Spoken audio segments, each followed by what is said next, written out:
ইসলামের অনেকগুলো ফরজ বিধান আছে, তার মধ্যে প্রথম ফরজ হচ্ছে কি বলেন না কেন, ইসলামের প্রথম ফরজ কি? ইকরা, মানে পড়ো। ইসলামের প্রথম ফরজ কি? পড়ো পড়ো। আর আজকে আমরা পড়া বাদ দিয়ে অন্য দিক দিয়ে ব্যস্ত। ইসলামের প্রথম ফরজটাই হচ্ছে পড়তে হবে। আজকে আমাদের পড়া নাই। আজকে আছে নামাজ নিয়ে মারামারি, হজ নিয়ে মারামারি, যাকাত নিয়ে মারামারি, দলাদলি, মতভেদ, বিভিন্ন জিনিস নিয়ে আজকে আমরা পড়ে আছি। অথচ ইসলামের প্রথম আবশ্যিক কাজ হচ্ছে পড়তে হবে। কার নামে? বিইসমি রাব্বিকাল্লাযী খলাক, আমাকে আপনাকে সৃষ্টি করেছেন যিনি, তার নামে পড়বো ইনশা আল্লাহ তাআলা বলেন পরের আয়াতে, হে রাসূল অবাশশিরিল লাযিনা আমানু, কাফেরদের জন্য তো জাহান্নাম রাখলাম, এবার শোনেন যারা মুমিন হবে, ইমানদার হবে, অবাশশির, তাদেরকে আপনি শুভ সংবাদ শুনিয়ে দেন। সুবহানাল্লাহ। কি শুভ সংবাদ? আন্না লাহুম জান্নাত, নিশ্চয় মুমিনদের জন্য প্রস্তুত করা রয়েছে জান্নাত। জোরে বলুন সুবহানাল্লাহ। কেমন জান্নাত? তাজরি মিন তাহতিহাল আনহার, যেই জান্নাতের তলদেশ দিয়ে, পায়ের নিচ দিয়ে সুন্দর সুন্দর নহর প্রবাহিত হয়েছে। আরেকবার বলুন সুবহানাল্লাহ। তার মানে কাফেরদের জন্য যেমন যেই জাহান্নামের ইন্ধন হচ্ছে মানুষ আর পাথর, আল্লাহ তাআলা বলেন হে রাসূল তেমনি ভাবে জান্নাতকেও রেডি করে রাখা আছে। জান্নাতের মধ্যে আছে কি? নহর, আর রয়েছে সেখানে কুল্লামা রুজিকা, আল্লাহ তাআলা বলেন এমন এমন সামার, এমন এমন ফসল রয়েছে, এমন এমন ফল রয়েছে যেগুলো দ্বারা সুশোভিত করা আছে। জোরে কোন সুবহানাল্লাহ। বাহিরে বৃষ্টির পরিমাণ অনেক বেশি, তাই না? বৃষ্টির পরিমাণ অনেক বেড়ে গেছে। আল্লাহু আকবার।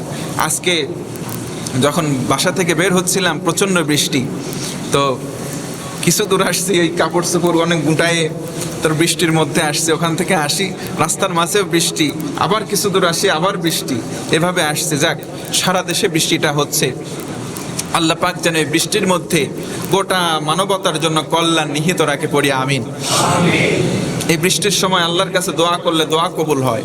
আল্লাহর কাছে দোয়া করলে দোয়া কবুল হয়। তা আপনারা একটু দোয়া করে বলেন, আল্লাহ এই বৃষ্টিটা আমাদের জন্য কল্যাণের বানাও, পড়েন আমিন।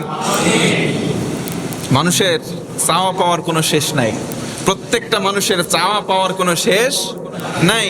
তো চান না, দিলে দিলে চান, আল্লাহর কাছে চান। অনেক মানুষ আমরা এমন আছি যে চাইবো যেটা, ওইটাও মুখ ফুটে অনেক সময় চাইতে পারি না। যেটা মনের মধ্যে দোয়া করবো আল্লাহ এটা দাও, ওই চাওয়াটা অনেক সময় মুখ ফুটে চাইতে পারি না। তো আল্লাহ তো এমন আল্লাহ, আল্লাহু আলিমুম বিযাতিস সুদূর, এই জবান দিয়ে বললেও আল্লাহ শোনে, অন্তর দিয়ে বললেও শোনেন। তিনি কে? তো আল্লাহর কাছে মুখ দিয়ে না হয় চাইতে পারতেছি না, মন দিয়ে তো চাইতে পারবো ইনশাআল্লাহ। তা আমরা অন্তর দিয়ে চাইবো আল্লাহর কাছে, আল্লাহ আমাদের জন্য কল্যাণ হয়, আমাদের জন্য বরকতের হয়, এমন সকল আমাদের না পাওয়া জিনিসগুলো তুমি আল্লাহ পাওয়া বানিয়ে দাও, পড়েন আমিন।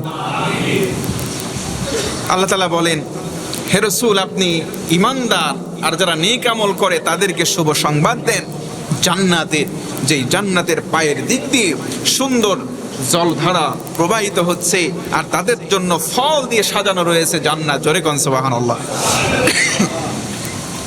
জান্নাতের ফল ফলাদি যখন খাবে জান্নাতীরা, তখন তারা বলবে ক্বালু হাযাল্লাযী রুযিকনা মিন ক্বাবল, কিরে এই ফল খাচ্ছি, ঠিক অনুরূপ ফল তো দুনিয়াতেও আমরা খেয়ে আসছি। সুবহানাল্লাহ বলবেন না?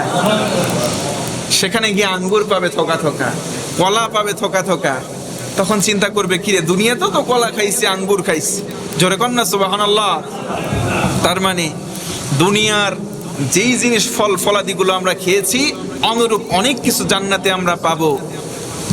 এই আয়াতের ব্যাপারে মুহাদ্দিসিনে কেরামগণ একটা হাদিস এখানে কোট করেছেন। জান্নাতটা কেমন? একটা মুমিন সে জান্নাতে প্রবেশ করলো, তার স্বপ্ন, তার চাওয়া, তার আশা, তার আকাঙ্ক্ষাটাই হচ্ছে জান্নাত। জোরে কর না সুবহানাল্লাহ। সে মনে মনে যেটাই চাইবে সেটাই জান্নাতের মধ্যে পেয়ে যাবে। আরেকবার আল্লাহু আকবার।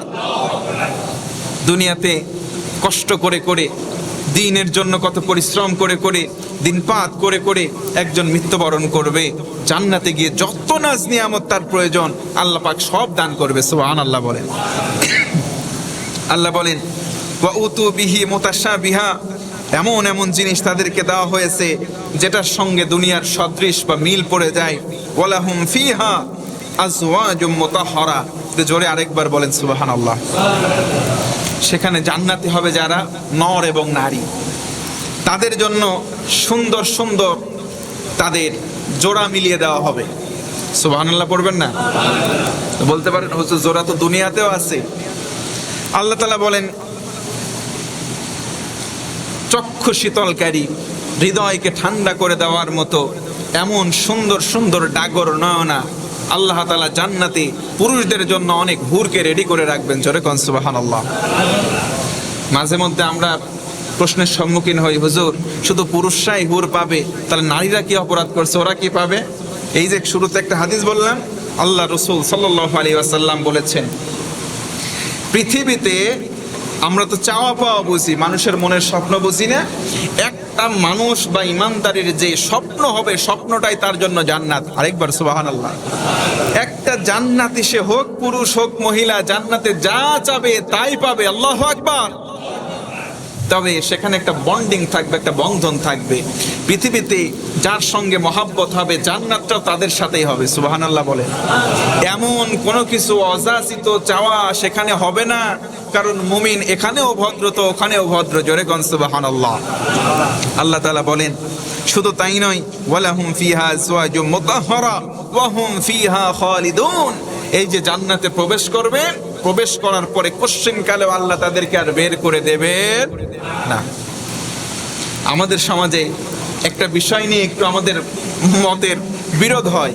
কিছু কিছু উলামায়ে কেরামদের ভিতরে আমাদের মতানৈক্য আমরা দেখতে পাই। সেটা হলো, হুজুর জান্নাতে গেলে যদি আল্লাহ বের করে না দেয়, জাহান্নামে যাবে, আবার সেখান থেকে বের করে জান্নাতে দেবে, অথচ আল্লাহ সেখানে খালিদিনা ফিহা শব্দ ব্যবহার করেছেন।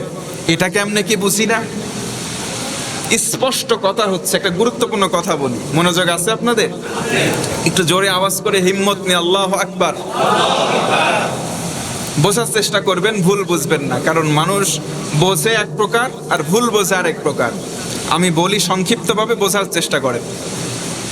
কেউ জান্নাতে প্রবেশ করলো, সেই ব্যক্তি কোনোদিন আর বের হবে না। সুবহানাল্লাহ পড়ে।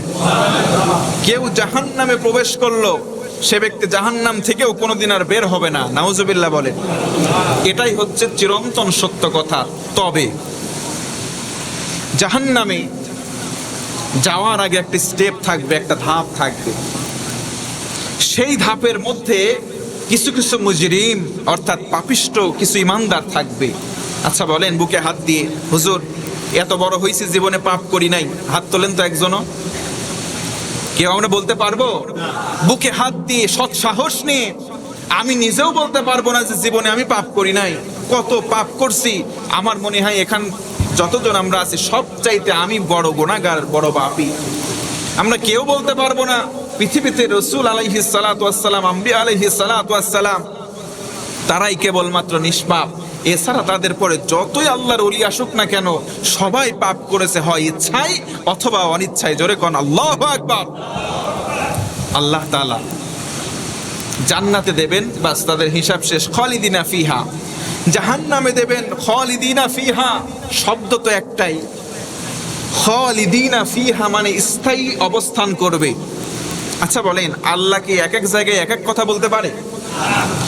আল্লাহ একবার বললাম আমি জাহান্নামে দিলাম, আবার বের করলাম, এমনটা কি হতে পারে? আল্লাহ বলতেছেন জাহান্নামে দেব খালিদিনা ফিহা, স্থায়ী থাকবে সেখানে। তার মানে বের হওয়ার কোনো সুযোগ নাই। এটা নিয়ে আজকে আমাদের আলেম সমাজের ভিতরে মারামারি। তবে একটু আসেন ব্যাখ্যা বিশ্লেষণে একটু গভীরভাবে এখানে ডুব দিই। একটা স্টেপ আছে ময়দানে মাহশার, কবর একটা জগৎ, আলমে বারজাক। মৃত্যুর পর থেকে কিয়ামত না হওয়া পর্যন্ত এই সময়টা আলমে বারজাক বলে। সবাই বলেন কি বলে? আলমে বারজাক। সবাই বলেন কি বলে? আলমে বারজাক বলে। এই যে সময়কালটা রয়েছে, আল্লাহ রাসূল বলেছেন ফার্স্ট ইমিগ্রেশন কাউন্টার, বা ফার্স্ট ইমিগ্রেশনটাই হচ্ছে একটা মুমিনের জন্য কবর। কবর সহজ, তার জন্য জান্নাত। কবর কঠিন, তার জন্য জাহান্নাম। এই কবরটা হচ্ছে আলমে বারসাকের প্রথম স্টেপ, প্রথম মঞ্জিল। যদি কেউ পাশ করে তার গন্তব্য হবে জান্নাত। এখন আসুন, জাহান্নামে আল্লাহ তাআলা যখন দেবেন, দেওয়ার পরে যে খালিদিনা ফিহা শব্দটা চয়ন করলেন, এটা হচ্ছে চূড়ান্ত জাহান্নামে প্রবেশের পর। জাহান্নামে প্রবেশের আগে অনেক লম্বা একটা সময় আছে। এই সময়টা আলমে বারসাক থেকে শুরু, মানুষের মৃত্যুর পর থেকে নিয়ে হিসাব নিকাশ আনতে চূড়ান্ত যে ফয়সালা, ওই সময় পর্যন্ত লম্বা বিরাট একটা সময়। আল্লাহু আকবার। আমরা অনেক শুনেছি, অনেকে জানি, যেদিন কিয়ামত কায়েম হবে, এই যে সূর্যটা আমরা এত দূর দেখতে পাই, এই সূর্যটা সেদিন মাত্র অর্ধ হাত আমাদের মাথা থেকে উপরে চলে আসবে। একটু চিন্তা করেছেন? একটু চিন্তা করেন। আল্লাহর হাবিব বলেন, কারো কারো এই মগজ, মাথার মগজ টকবক করে ফুটতে থাকবে, ফুটতে ফুটতে গলতে গলতে চর্বি হতে হতে হতে হতে তরল হতে হতে কারো বা পায়ের এই টাকনু পর্যন্ত ডুবে থাকবে, কারো কারো হাঁটু পর্যন্ত, কারো কারো বুক পর্যন্ত, কেউ কেউ সেখানে ডুবে হাবুডুবু খেতে থাকবে। জোরে বলেন না আল্লাহু আকবার। এই যে শাস্তির অবতারণা আল্লাহ তাআলা দিচ্ছেন, এই শাস্তির অবতারণায় লিপ্ত হবে তারা, পতিত হবে তারা, জাহান্নামে হবে যারা। অতএব জাহান্নামীদের মাঝখান থেকে কিছু কিছু মুসলমান, কিছু কিছু ইমানদার হবে এমন যে তারা পাপও করছে, পুণ্যও করছে। পাপের চাইতে, পুণ্যের চাইতে পাপের পরিমাণ যাদের বেশি, চূড়ান্তভাবে প্রবেশের আগ মুহূর্ত পর্যন্ত তাদের শাস্তি ভোগ করা লাগবে। এরপরে যখন নির্দিষ্ট শাস্তি শেষ, তখন এই যে, আচ্ছা আমি একটা উদাহরণ এভাবে দিই, জেল হাজতখানা আপনারা বুঝেন না? যে প্রাথমিকভাবে একটা আসামিকে গ্রেপ্তার করা হলে কোথায় নিয়ে যায়? থানায় নিয়ে যায়। কোথায়? থানায় লকআপে রাখে। ওইটা কি তার জন্য চূড়ান্ত জায়গা? অথচ সে আসামি, কথা বলে না, অথচ সে আসামি, হয়তো সে অপরাধ করছে অল্প, সেখানে একটু অবজারভেশন করা হবে, তার অপরাধ যদি কম হয় বা নিরপরাধ হয়, ওখান থেকে সে খালাস। আর যদি সত্যি সত্যি অপরাধ হয়ে যায়, তার চূড়ান্তভাবে লিখিত দেওয়া হয় যে এত বছরের জন্য বিনাশ্রম অথবা সশ্রম কারাদণ্ড। কথা বলে ঠিক কিনা? তো বোঝার জন্য আমি উদাহরণ দিই। কেউ কেউ গ্রেপ্তার হলে মনে করেন থানা হাজতে আছে, তার বিরুদ্ধে দেখা গেল যে না, সে নামাজ পড়ে নাই ঠিক মতো যাকাত দেয় নাই, অথচ না অন্যান্য ইবাদতও করছে, তার মানে মুসলমান হওয়ার পরেও কিছু কিছু পাপ করছে, থানায় গ্রেপ্তার, ওটাও কিন্তু জেলের অংশ। কথা বলেন ঠিক কিনা? তার মানে জাহান্নামের অংশের মধ্যে শাস্তি হবে। ওটা হওয়ার পরে দেখা গেল না, আরে এই বেটা সব কিছু করছে, নেকের কাজ সব করছে, মাঝে মধ্যে বদির কাজও করছে, বদির পরিমাণটা একটু বেশি হয়ে গেছে, আল্লাহর ফেরেশতাদের আইনের আওতায় এই ব্যক্তি গ্রেপ্তার হয়ে গেছে, তারে ধরে নিয়ে যাওয়া হলো।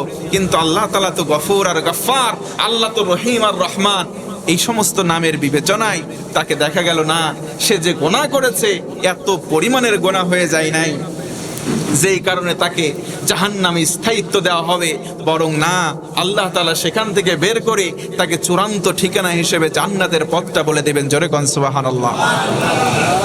তাই বলে এখন থেকে কি পাপ শুরু করে দেবেন নাকি? জাহান্নামে তো ঈমান আনছি যখন, মান ক্বালা লা ইলাহা ইল্লাল্লাহ দাখালাল জান্নাহ, জান্নাতে তো যাবই, এই টেন্ডেন্সি রাখা যাবে?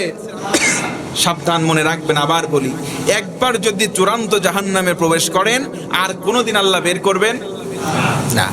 তবে যদি এই যে এরকম হাজতখানায় একবার প্রবেশ করা হয়, আল্লাহ ইচ্ছা করলে সেখান থেকে বের করে দেবেন। তবে হাদিস দ্বারা প্রমাণ হয়, বুখারী মুসলিম মুত্তাফাকুন আলাইহির হাদিস, আল্লাহর হাবিব সাল্লাল্লাহু আলাইহি ওয়াসাল্লাম বলেন, ওই কয়েদখানা থেকে যাকে বের করে সর্বশেষ চূড়ান্ত জান্নাত দেওয়া হবে, এই দুনিয়ার সমান 10টা দুনিয়া জান্নাত তাকে দেওয়া হবে। সুবহানাল্লাহ। এই দুনিয়ার সমান কয়টা? 10টা দুনিয়ার সমান জান্নাত। সর্বশেষ যে ব্যক্তি জান্নাতে যাবে তার অবস্থান হবে, একটু জোরে বলেন না আল্লাহু আকবার। তাহলে ওই চিন্তা নিয়ে আমরা মত্ত থাকি, দুনিয়াতে এক বিগত 4 আঙ্গুল জমিনে মারামারি আছে না নাই? একটা কথা মনে রাখবেন, আল্লাহর হাবিব সাল্লাল্লাহু আলাইহি ওয়াসাল্লাম, তার মতো সেরা মানব আর দুনিয়াতে কেউ আসবে? আল্লাহ রাসূল সাল্লাল্লাহু আলাইহি ওয়াসাল্লাম যখন ইন্তেকাল করেন, তখন তার নামে কয় বিঘা জমি রেজিস্ট্রি ছিল? কেউ বলতে পারবেন?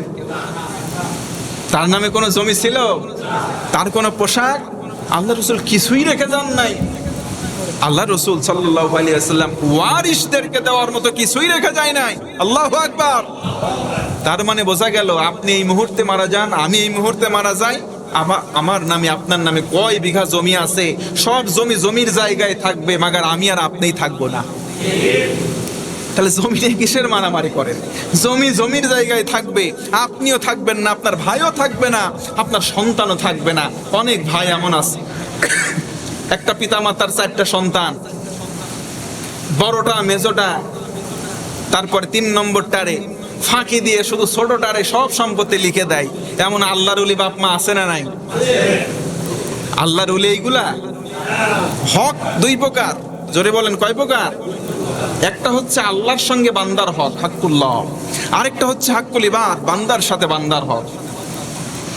বাবার অবর্তমানে, বাবার মারা যাওয়ার পরে বাবার রেখে যাওয়া সম্পত্তি সন্তানরা কি নীতিতে পাবে, এই নীতিটা প্রণয়ন করেছেন কে? আরে আল্লাহর চাইতে আপনি কি একটু বেশি বুঝি যে সন্তানদেরকে সমপরিমাণ দেওয়ার কথা, সেখানে অন্যরে ফাঁকি দিয়ে আমরা দিয়ে গেলাম শুধু একটা ছেলেরে। আবার অনেকে মেয়েকে ফাঁকি দেয়, শুধু ছেলেদেরকে লিখে দেয়, মেয়েদেরকে ডেকে গায়ে হাত বুলায় দেয়, তাদের জন্য দোয়া করে দেয়, বলে মা তোর ভাইয়েরা বাপের ভিটাই থাকবে, তোরা আসিস বেড়াইতে। মেয়েরা হয়তো সাময়িক সময়ের জন্য মুখের উপরে কিছু বলে না, মনে মনে ঠিকই তাদের কষ্ট থেকে যায়। কথা বলেন ঠিক কি না?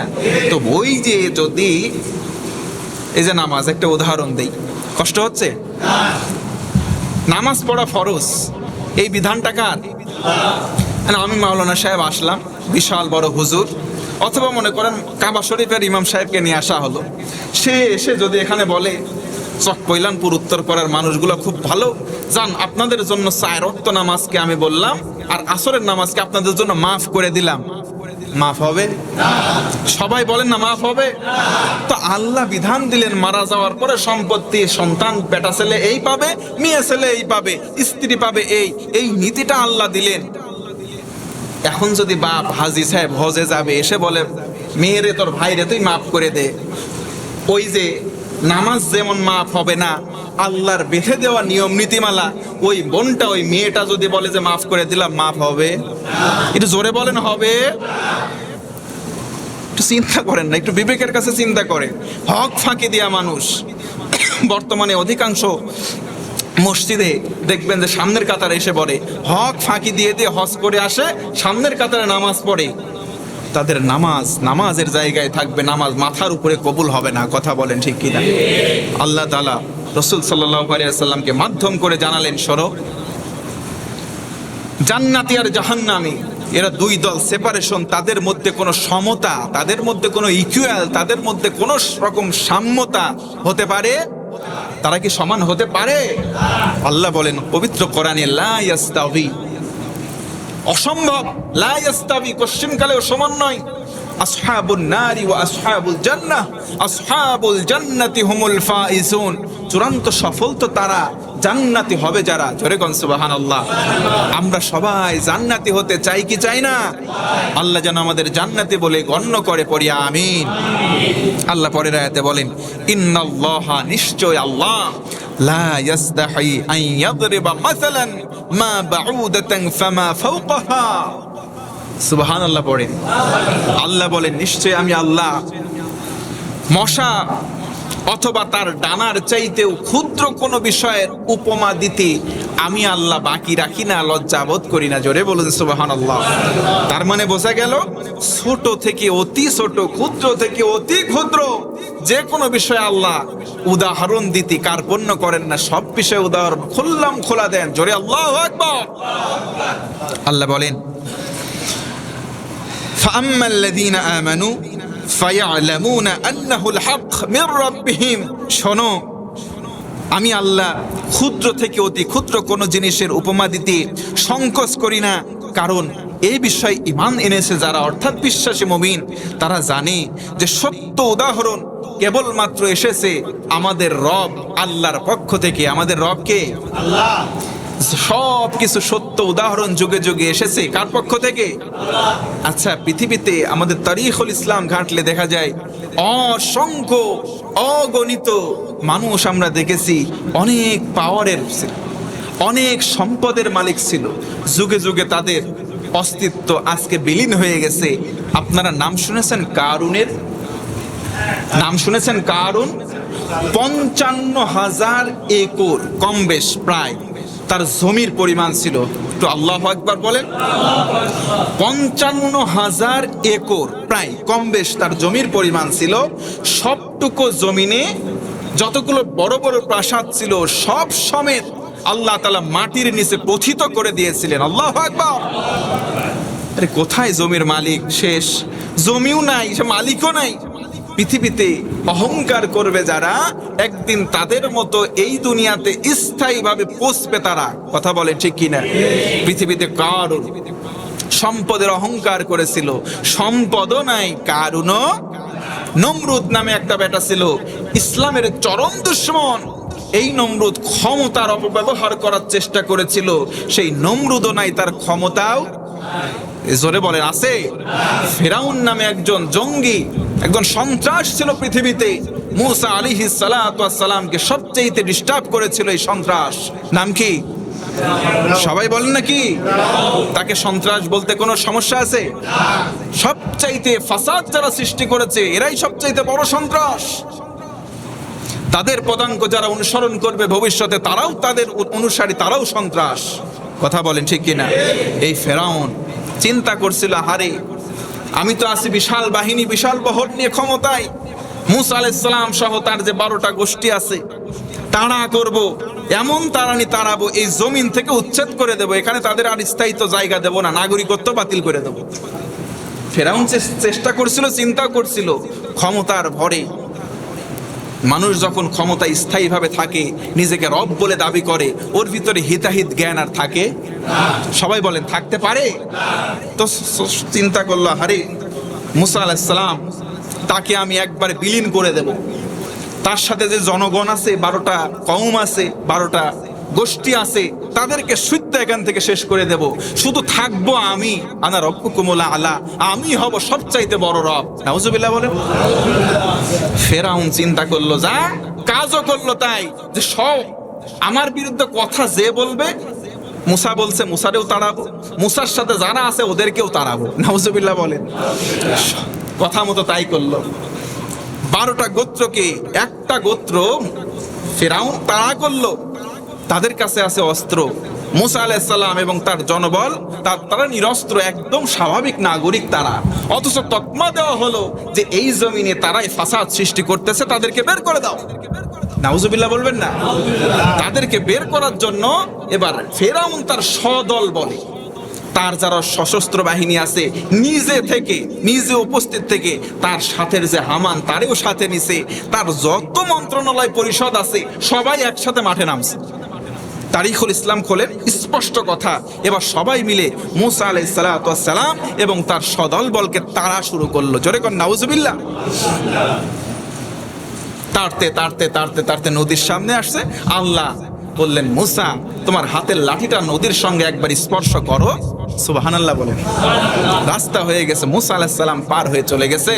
এবার ফেরাউন আসলে ভাই অবৈধভাবে চিন্তা চেতনার মধ্যে যাদের সহানুভূতি নাই, মানুষের উপরে জুলুম করতে করতে যারা জালেম হয়ে যায়, শেষ পর্যায়ে যখন মানুষ পৌঁছায় হিতাহিত বুদ্ধি বলে তার মাথায় কিচ্ছু থাকে না।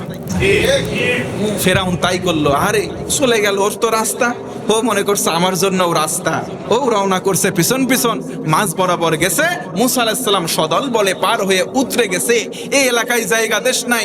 আল্লাহ কোরআনে বলেন, গোটা পৃথিবীর জমিনটাই মুসলমানদের জন্য জায়গা, গোটা জমিনটাই মুসলমানদের জন্য আবাসস্থল। জোরে কোন সুবহানাল্লাহ। আরে এইখানে জায়গা দিবি নাকি? নদীর ওপারে চলে যাব। নদীর ওপারে চলে গেলেন মুসা আলাইহিস সালাম সদল বল নিয়ে। ফেরাউন মাঝ বরাবর গেছে যখন, আল্লাহ শেষ ধরছে তখন আর আল্লাহরে আল্লাহ বলে ডাকবে এই সুযোগটাও আল্লাহ দেয় নাই। জোরে কোন আল্লাহু আকবার। আল্লাহ ঠিকই কথা বলেন যে আমি ছোট থেকে ছোট উদাহরণ দেই, এমনি এমনি দেই না। কারণের উদাহরণ এমনি এমনি দেই নাই। ফেরাউন নমরুদের উদাহরণ এমনি এমনি দেই নাই। আল্লাহ বিশ্বাসীদের জন্য, ইমানদারদের জন্য এর মধ্যে শিক্ষা রেখেছেন। জোরে কোন সুবহানাল্লাহ। আল্লাহ বলেন, অস্বীকারীরা প্রশ্ন করে আল্লাহ কেন এই উদাহরণগুলো দিয়েছেন। আজও পৃথিবীতে অনেক মানুষ আছে, যখন আমরা এই উদাহরণগুলো দেই তখন আমাদের কাছে এসে প্রশ্ন করে, এই উদাহরণগুলো বাদে কি আরো কোরআনে অন্যান্য বিষয় নাই, ওইগুলো দিতে পারেন না? তারাও প্রশ্ন করেছিল, আজকেও কিছু এক শ্রেণীর মানুষ প্রশ্ন করে কি করে না?